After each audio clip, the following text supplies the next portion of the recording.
MotoGP nunca había sido tan rápido. Las motos actuales frenan más tarde, aceleran más fuerte y rompen récords cada fin de semana. Y aún así, muchos pilotos dicen que ahora es más difícil adelantar que hace 15 años. Esa es la paradoja. La categoría más avanzada de la historia está creando carreras donde a veces nadie puede atacar. Y lo más loco es que el problema no viene del motor, ni de los neumáticos, ni siquiera de la electrónica. Viene del aire, porque hoy una Ducati moderna puede generar tanta carga aerodinámica que a más de 300 km/h literalmente usa el viento para aplastar la rueda delantera contra el asfalto. El problema es que cuando otra moto intenta seguirla, entra en una zona turbulenta donde pierde estabilidad, temperatura y confianza en la frenada. Es básicamente Fórmula 1, pero sobre dos ruedas. Y aquí está la pregunta incómoda que nadie dentro del paddock quiere responder directamente. ¿La aerodinámica hizo las motos mejores o hizo las carreras peores? Antes de empezar, quiero que me respondas algo rápido en comentarios con una sola palabra: ¿evolución o destrucción? Durante años Ducati cargó con el mismo problema que ningún motor podía resolver. La Desmosedici era pura potencia encerrada en un chasis que no sabía qué hacer con ella. Tenía uno de los motores más violentos del paddock, una aceleración brutal de salida de curva y un perfil de potencia tan agresivo que los pilotos vivían permanentemente peleando contra el wheelie. Cada vez que abrías gas saliendo de una curva lenta, la rueda delantera buscaba el cielo. La moto no giraba fino como una Yamaha, ni frenaba con la agresividad de una Honda. Era rápida en línea recta y difícil en todo lo demás. Entre 2011 y 2014, Ducati intentó de todo. Cambiaron la geometría del chasis, probaron bastidores de aluminio cuando el reglamento lo permitió, modificaron el perfil del motor, contrataron a Valentino Rossi esperando que su experiencia compensara las limitaciones de la moto, y el resultado fue una de las etapas más frustrantes de la carrera del italiano. 2 temporadas perdido, sin ritmo, sin confianza, terminando carreras muy lejos del podio. Si Rossi no podía domar aquella moto, el problema estaba en la ingeniería, no en los pilotos. Y entonces Ducati tomó una decisión que cambiaría la historia de la categoría. En 2013 ficharon a Luigi Daligna como director técnico. Daligna venía de Aprilia, donde había conseguido algo extraordinario en la categoría de Superbikes: tomar una moto con limitaciones mecánicas reales y hacerla competitiva usando la aerodinámica de forma mucho más agresiva que cualquier rival. Era un ingeniero que pensaba el problema de forma diferente. Cuando llegó a Ducati y analizó la Desmosedici, su diagnóstico fue claro: no había que hacer el motor más suave, había que encontrar una forma de que todo ese poder tocara el suelo. Su solución fue trabajar el aire. La idea de base no era nueva. En Fórmula 1 la carga aerodinámica era fundamental desde los años 70. Los coches usaban alerones, suelos activos y difusores para generar downforce, esa fuerza vertical que aplasta el vehículo contra el asfalto y le permite frenar y curvar mucho más rápido de lo que la física parecería permitir. Pero en motos, la aerodinámica había sido siempre algo secundario. Se trabajaba el carenado para reducir resistencia al avance, no para generar carga activa. Nadie la había usado como herramienta principal de desarrollo. Daligna cambió esa lógica. En 2015, Ducati apareció en el paddock con unas aletas laterales montadas sobre el carenado delantero que parecían sacadas de otra dimensión. Eran grandes, visualmente agresivas y generaban todo tipo de comentarios en el paddock. Los rivales se reían. Algunos ingenieros dijeron públicamente que eran una solución de laboratorio que no tenía sentido en una moto. Un par de comentaristas las compararon con alas de avión de juguete. Nadie se reía al final de la temporada. Lo que hacían esas alas era generar downforce sobre el tren delantero a alta velocidad. Cuanto más rápido rodaba la moto, más fuerza hacia abajo producían. A 280 o 300 km/h, aquellas aletas podían generar el equivalente a decenas de kilos de presión sobre la rueda delantera, dependiendo del circuito y la configuración. Eso eliminaba el wheelie de una forma que ningún mapa electrónico podía replicar completamente. En lugar de cortar potencia cuando la rueda se levantaba, simplemente la mantenía pegada al suelo de forma física, constante, sin intervención. Y eso lo cambiaba todo. Con el frontal bajo control, Ducati pudo abrir el mapa de motor de formas que antes eran imposibles. Pudo endurecer la suspensión delantera sin perder estabilidad. Pudo cambiar la geometría para que la moto girara con más precisión sin comprometer la salida de curva. Cada elemento del paquete se volvió más eficiente porque ya no estaba luchando contra el comportamiento impredecible que generaba el exceso de potencia. El siguiente paso fue el sistema de altura variable, los llamados Whole Shot Devices. La idea era que la moto bajara físicamente su altura en el momento de máxima aceleración, reduciendo el centro de gravedad y mejorando la aerodinámica de penetración. Al salir de curva, la moto se aplastaba, el aire la atravesaba de forma más eficiente y el impulso hacia adelante era mayor. En los años siguientes, este sistema se refinó hasta funcionar también en frenada, permitiendo bajar el tren trasero para estabilizar la moto antes de curva. Ducati no desarrolló una sola innovación. Desarrolló un ecosistema completo donde cada pieza tenía sentido porque las otras existían. El resto del paddock entró en crisis. Honda tardó 2 temporadas en reaccionar con sus propios apéndices aerodinámicos. Aprilia, que irónicamente tenía parte del conocimiento de base por su historia con Daligna, aceleró su propio programa. KTM llegó a MotoGP en 2017 y desde el primer día construyó su moto asumiendo que la aerodinámica era no negociable. Yamaha fue la más lenta en adaptarse, en parte por filosofía de diseño y en parte porque su motor, más suave y progresivo, no tenía el mismo problema de wheelie que la Ducati. Pero incluso Yamaha terminó añadiendo alas porque entendieron que sin ellas simplemente perdían tiempo en pista en sectores donde la carga delantera marcaba la diferencia. En menos de 4 años, MotoGP pasó de ser una categoría donde la aerodinámica era decorativa a ser una donde era central. Y ese cambio trajo consigo algo que nadie había calculado del todo. Las motos se volvieron extraordinariamente sensibles al tipo de aire que recibían, aire limpio o aire turbulento. Y ahí comenzó el segundo problema. Hay un experimento mental que los ingenieros de MotoGP usan para explicar el dirty air, y es bastante simple. Imagina que sostienes la mano fuera de la ventana de un coche en autopista. El viento golpea tu palma de forma constante, predecible, y puedes sentir exactamente cuánta fuerza hace. Ahora imagina que el coche de delante es un camión y que metes la mano en la estela que deja. El aire ya no fluye limpio, vibra, gira, cambia de dirección constantemente. Tu mano ya no siente una fuerza ordenada, sino un caos de presiones que se contradicen. Eso es exactamente lo que siente una MotoGP moderna cuando rueda detrás de otra. Cuando una de estas motos circula sola, el aire interactúa con cada elemento del diseño de forma calculada. Los alerones delanteros generan carga hacia abajo. El carenado redirige el flujo para reducir resistencia. Los conductos internos canalizan el aire hacia el motor para refrigeración. El suelo de la moto actúa como un difusor que acelera el flujo por debajo y crea una zona de baja presión que literalmente succiona la moto hacia el asfalto. Todo este sistema depende de recibir aire en un estado predecible. Cuando vas detrás de otra moto, todo ese sistema empieza a fallar. La moto de delante consume el aire limpio y deja tras de sí una estela turbulenta que puede extenderse varios metros. Es una zona donde el flujo de aire va en todas direcciones a la vez. Hay remolinos, variaciones de presión y bolsas de aire de baja densidad que no activan los alerones de la misma forma. La carga aerodinámica delantera puede caer de forma significativa en esa zona. En algunos circuitos y configuraciones, los ingenieros han estimado pérdidas de downforce delantero de hasta el 30 o 40% cuando se circula muy pegado a otra moto.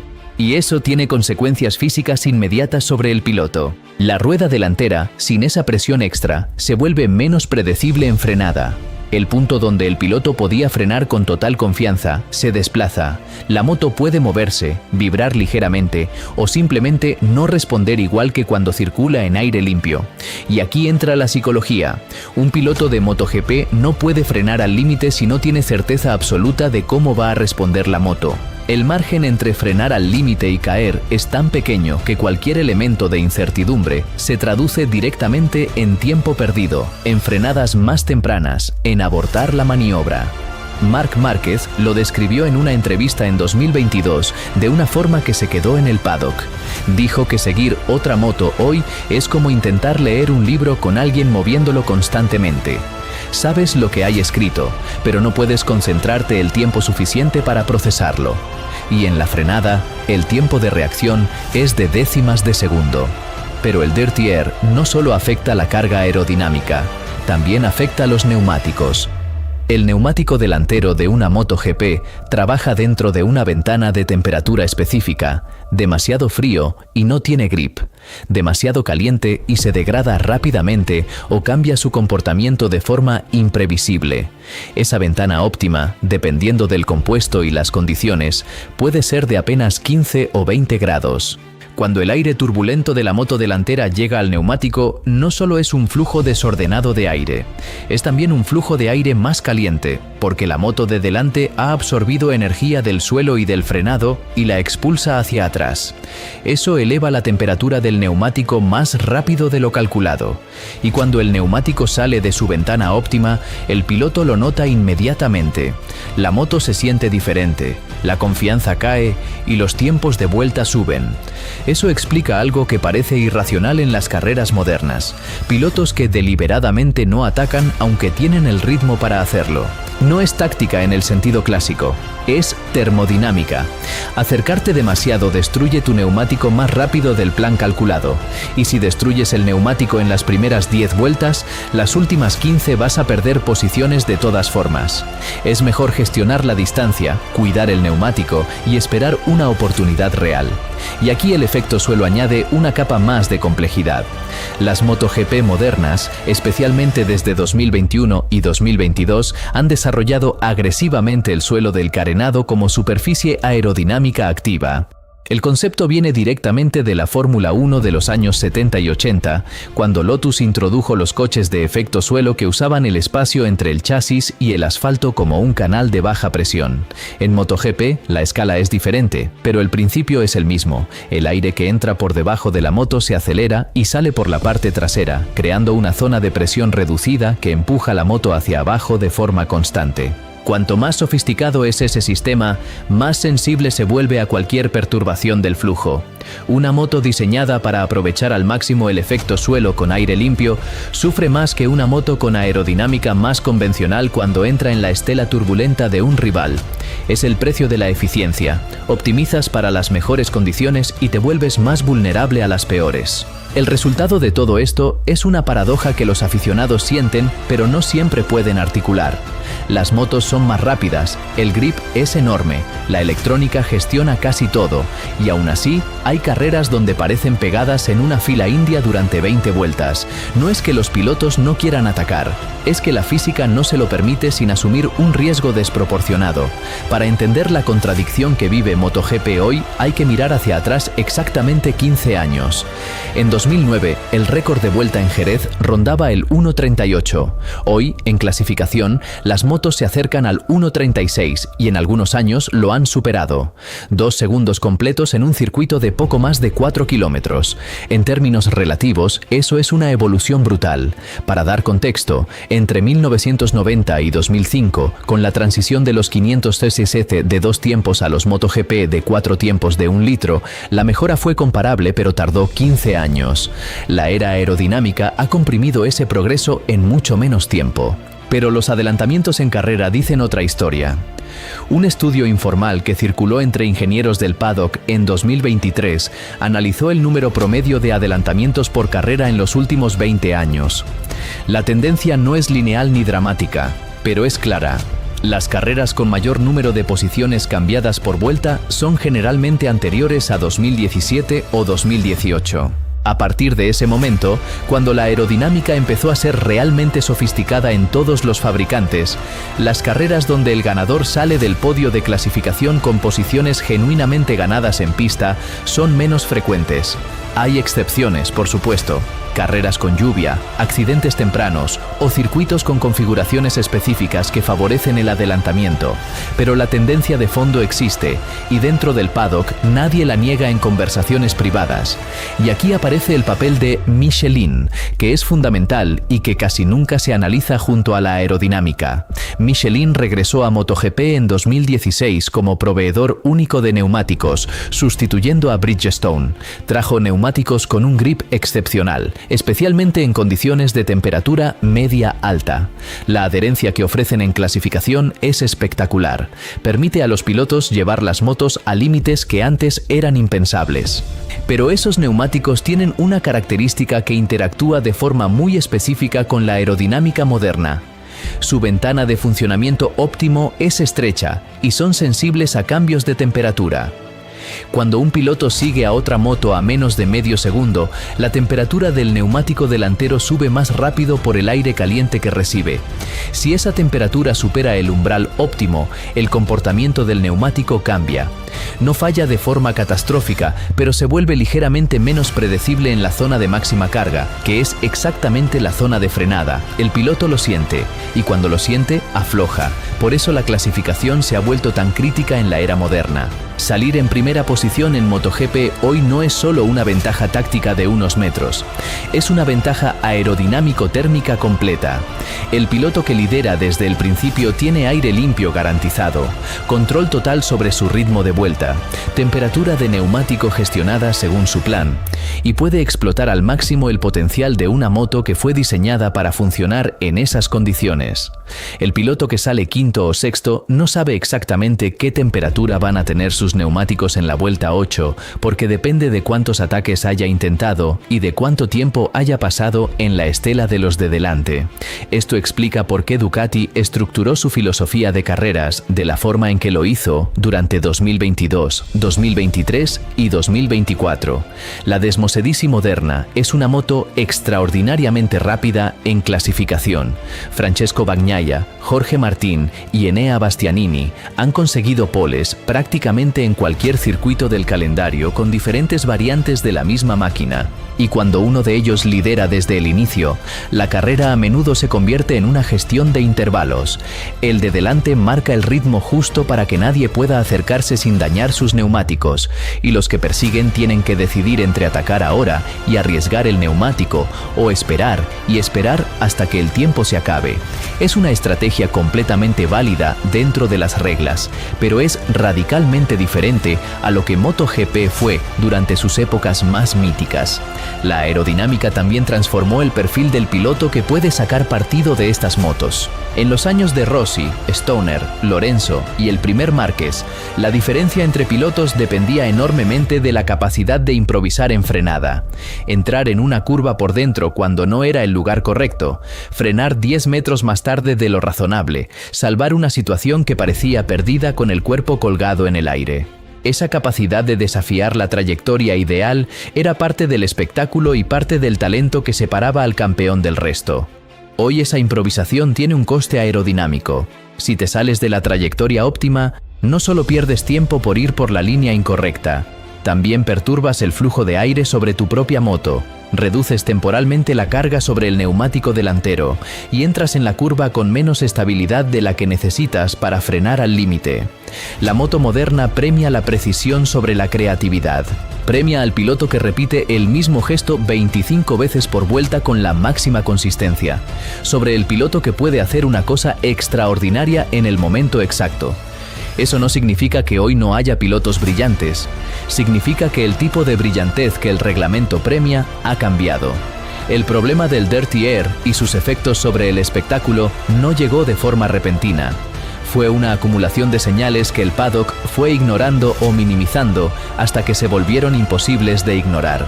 A partir de 2021 y con más claridad en 2022 y 2023, empezaron a aparecer con regularidad carreras donde un grupo de 4 o 5 pilotos rodaba en fila durante 15 vueltas a menos de 3 décimas entre el primero y el último, y sin embargo nadie atacaba. Desde fuera, especialmente para el espectador nuevo, aquello podía parecer emocionante. Las motos estaban juntas, el resultado parecía incierto. Pero los aficionados más experimentados y los propios pilotos sabían que en realidad no estaba pasando nada. Nadie intentaba nada porque nadie podía intentar nada sin consecuencias inmediatas sobre sus neumáticos.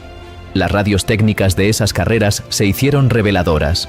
Los pilotos no pedían ajustes de motor, ni mapas diferentes, ni cambios de frenada. Pedían información sobre la temperatura del neumático delantero. Preguntaban cuánta presión tenían. Consultaban si podían acercarse más o si tenían que mantener la distancia. Los ingenieros de pista respondían con datos y recomendaciones sobre cuántas vueltas podían sostener determinado ritmo sin comprometer la degradación. Era una conversación de gestión de recursos, no de ataque. Y a veces la recomendación era literalmente aflojar, bajar el ritmo 2 o 3 décimas para que el neumático bajara temperatura y recuperara su ventana óptima. En carreras con 25 vueltas hubo pilotos que hacían esa gestión 2 o 3 veces. Lo que parecía una carrera tensa desde fuera era en realidad un cálculo de termodinámica en tiempo real. Dorna, la empresa que gestiona MotoGP, observaba todo esto con creciente preocupación. Porque el modelo de negocio de MotoGP, como el de cualquier deporte espectáculo, depende de que el espectador sienta que lo que ve en pista es incierto, emocionante y humano. Una carrera de gestión de neumáticos con grupos inamovibles durante 20 vueltas puede ser técnicamente fascinante, pero no es televisión. Y si no es televisión, los contratos de emisión se resienten, los patrocinadores pierden interés y el ecosistema entero se debilita. Internamente, desde 2022 empezaron a circular documentos técnicos dentro del grupo de trabajo reglamentario que analizaban específicamente el impacto de la aerodinámica sobre la capacidad de seguimiento. Los fabricantes sabían que la conversación se estaba teniendo. Ducati, en una posición incómoda porque su moto era la más desarrollada aerodinámicamente y la que más se beneficiaba del status quo, participó en esas reuniones con una actitud defensiva, pero pragmática. Sabían que si el problema se agravaba, el reglamento iba a cambiar de todas formas. Mejor participar en cómo cambiaba que resistirse y perder el control del proceso. Los datos que los ingenieros presentaban en esas reuniones eran concretos. Mediciones de pérdida de downforce en función de la distancia al vehículo de delante. Curvas de temperatura de neumático bajo diferentes condiciones de seguimiento. Simulaciones de cuántas vueltas podía mantener un piloto determinada distancia antes de que el neumático saliera de su ventana óptima. Lo que los espectadores veían como carreras aburridas, los ingenieros lo podían cuantificar con precisión milimétrica. Y lo que los datos decían era incómodo. A menos de 0.5 segundos del vehículo de delante, una MotoGP moderna operaba en condiciones significativamente degradadas respecto a sus condiciones de diseño. A menos de 0.3 segundos, las pérdidas eran suficientemente grandes como para hacer cualquier maniobra de ataque estadísticamente costosa. No imposible, pero costosa. El contraste con las grandes batallas del pasado era doloroso para muchos dentro del paddock que llevan en el deporte décadas. En 2006, Valentino Rossi y Nicky Hayden se jugaron el campeonato hasta la última carrera con estilos radicalmente opuestos. Rossi era un maestro de la improvisación en frenada, capaz de cambiar su línea en el último momento y sorprender rivales que creían conocer exactamente lo que iba a hacer. Casey Stoner, entre 2007 y 2011, podía frenar en lugares donde nadie más frenaba y mantener una Ducati que nadie más podía domar en condiciones que habrían destruido el neumático de cualquier otro piloto. El primer Márquez, entre 2013 y 2018, convirtió la frenada en un arma casi sobrenatural. Podía colocarse en el interior de una curva desde posiciones que parecían imposibles y confiar en que su capacidad de ajuste en el último metro le permitiría salir limpio. Esos momentos no solo eran espectaculares, eran posibles porque las motos de esa época eran menos dependientes del flujo de aire para funcionar. Tenían menos carga aerodinámica y por tanto perdían menos cuando se salían de los parámetros ideales. Un piloto podía arriesgar más porque el coste aerodinámico de ese riesgo era menor. Hoy ese coste es mucho más alto. Y eso, más que cualquier otro factor, es lo que cambió la naturaleza del espectáculo. MotoGP jamás va a publicar un comunicado diciendo que la aerodinámica salió mal. No es la forma en que funcionan los deportes de motor. Ninguna federación admite públicamente que una dirección técnica fue un error, porque eso implicaría responsabilidad y generaría conflictos con los fabricantes que invirtieron enormes recursos siguiendo esa dirección. Pero en el mundo real, los reglamentos dicen exactamente lo que los comunicados no dicen. El conjunto de reglas técnicas que entrará en vigor en 2027 es, si se lee con atención, una crítica directa a lo que MotoGP se convirtió entre 2020 y 2025. El primer elemento es la reducción de carga aerodinámica permitida. Las nuevas normas establecen límites más estrictos sobre la superficie y posición de los apéndices externos. No eliminan la aerodinámica, porque eso sería técnicamente imposible y deportivamente suicida para marcas que han construido sus filosofías de diseño en torno a ella durante años, pero sí reducen el nivel máximo de downforce que una moto puede generar de forma significativa. El objetivo declarado es que las motos sean menos sensibles al aire turbulento, lo que en teoría debería permitir a los pilotos acercarse más sin sufrir las consecuencias térmicas y dinámicas actuales.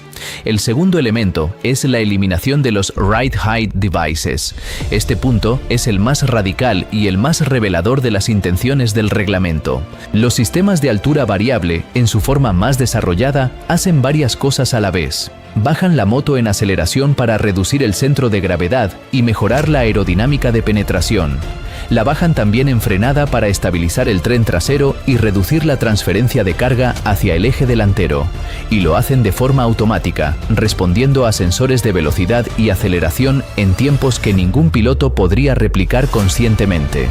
Son sistemas que añaden una capa de inteligencia mecánica al comportamiento de la moto que va más allá de lo que el piloto puede controlar directamente. Eliminarlos no es solo una decisión de simplificación técnica. Es una decisión de devolver parte del control al piloto y de reducir la eficiencia del conjunto de forma selectiva. Una moto sin Ride Height Devices tiene un wheelie más real, una transferencia de carga en frenada más pronunciada y un comportamiento más crudo en las transiciones. Eso no la hace peor necesariamente, pero sí más demandante. Y una moto más demandante favorece más al piloto que puede dominarla. Hay fabricantes que recibieron esta noticia mejor que otros. Ducati tiene el sistema más desarrollado. La transición implicará rediseñar aspectos fundamentales del funcionamiento de la Desmosedici. KTM, que también había invertido mucho en estos sistemas, tiene un problema similar. Yamaha, cuya moto nunca fue tan dependiente de estos recursos, podría encontrar en el nuevo reglamento una oportunidad de reequilibrio. Y sin embargo, dentro del paddock hay una corriente de escepticismo respecto a que el reglamento 2027 resuelva el problema de fondo. El argumento es este: los ingenieros de MotoGP son extraordinariamente buenos en su trabajo. Cada vez que el reglamento cierra una puerta, abren una ventana. Cuando se limitaron las alas externas en 2017 con la primera regulación específica sobre aerodinámica, los equipos trasladaron parte del trabajo aerodinámico a las formas del carenado, a los conductos internos y a geometrías de suelo que técnicamente no eran alerones pero funcionaban de forma similar. Cuando se establecieron límites sobre el número de especificaciones aerodinámicas por temporada, los equipos comenzaron a trabajar en homologar piezas que cubrían el mayor rango posible de condiciones. La creatividad en la ingeniería no se detiene, se redirige.